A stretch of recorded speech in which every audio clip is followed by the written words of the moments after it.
ओम नमः सिद्धेभ्यः। ओम नमः सिद्धेभ्यः। ओम नमः सिद्धेभ्यः। वादिनाथ भगवान की जय। परम पूज्य चालीसवें शांति सागर जी महाराज की जय। परम पूज्य आचार्य श्री अनुभव सागर जी महाराज की जय। आज हम छड़ाला के प्रथम ढाल का 9वां छंद करेंगे। इस छंद में भी हमें तिर्यंच गति के दुखों का वर्णन और यहाँ से मरण प्राप्त करके क्या करता है, कैसे मरण करता है, वो अब हम यहाँ पर जानेंगे। तो आइएगा हम छंद पढ़ते हैं।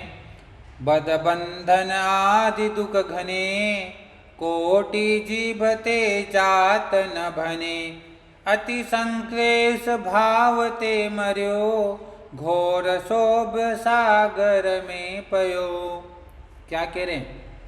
वध बंधन यानी वध बंधन आदि दुख घने यानी बंधन का दुख, वध का मारे जाने का दुख, बांधे जाने का दुख है ना, बांधे जाने का, मारे जाने का आदि दुख घने, ऐसे अनेक दुख है। घने यानी अनेक दुख हैं।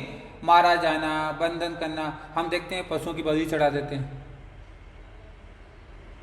तो मार दिया, और जैसे हमको बैठे हुए हैं उनको उठाना है तो नहीं, तो हम फिर उनको चाबुक मारते हैं, लकड़ी से मारते हैं। एक ये दुख भी है। बांधा जाना, अब देख रहे हैं कि हमको रात को बांध देते हैं और रात को कहीं आग लग जाए तो हमको भी जला करके वो हम भी जल के आग हो जाते हैं, मर जाते हैं। कौन? तिरंज की बात हो रही।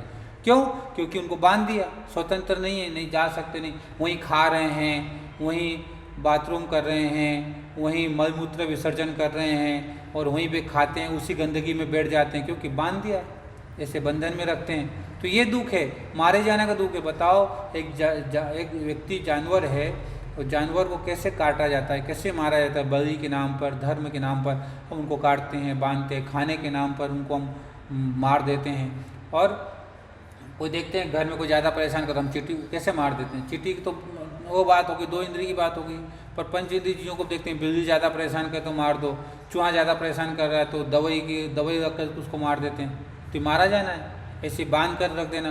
तो ये सारे दुख, ये दुख इतने हैं, करोड़ों कोटि जीवते, करोड़ों जीवाओं के द्वारा भी इन दुखों का वर्णन नहीं कर सकते। करोड़ों जीवाओं, अरे एक मुख से नहीं, ऐसे करोड़ों मुख एक साथ भी कहें तो भी तिर्यंच गति की दुखों को हम नहीं कह सकते। इस प्रकार के दुख वहाँ पर होते हैं। अब विचार करना कैसे मोह के कारण से, मोह महामद पियो जो आया था ना, तो मोह के कारण हम इतने दुखों को भोगते हैं।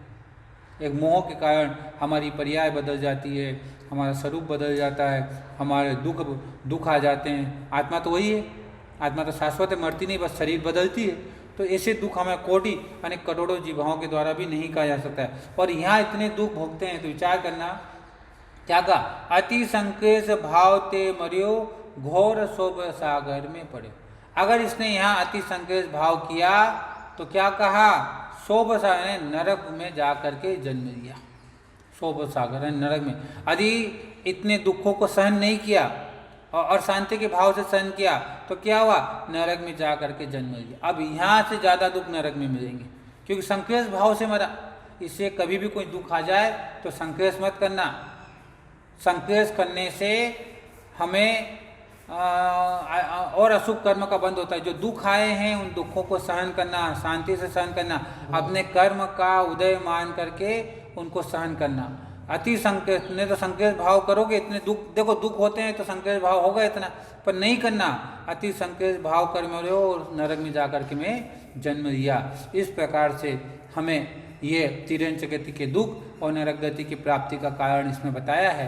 तो आप सब भी इन दुखों से बचने के लिए संसार के सारे मोह मायाओं को छोड़ करके सिर्फ आत्मा की साधना में, आत्मा के ध्यान में, धर्म ध्यान में, है ना, अहिंसा को अपना करके, हिंसा को छोड़ करके अपने जीवन में इन चीज़ों को धारण करें। छोटी छोटी बातों का ध्यान रखें कि हमारे निमित्त से संसार में किसी जीव को भी कष्ट न हो, चाहे वो तिर्यंच हो चाहे मनुष्य हो, किसी को भी कष्ट न हो। और जो दुख आए, हाय हाय हाय नहीं करें, संक्लेश नहीं करें, सहन करें कि मेरे पाप कर्म का उदय है, ऐसा सहन करके उनको भोगे तो हम इन दुखों से बच सकते हैं। तो ये दुख हमें तिर्यंच गति में, ऐसे दुख हमें मिलते हैं, तो तिर्यंच गति जाने से हम बचना हो तो इन सब चीज़ों को ध्यान रखना चाहिए। वो महावीर भगवान की जय।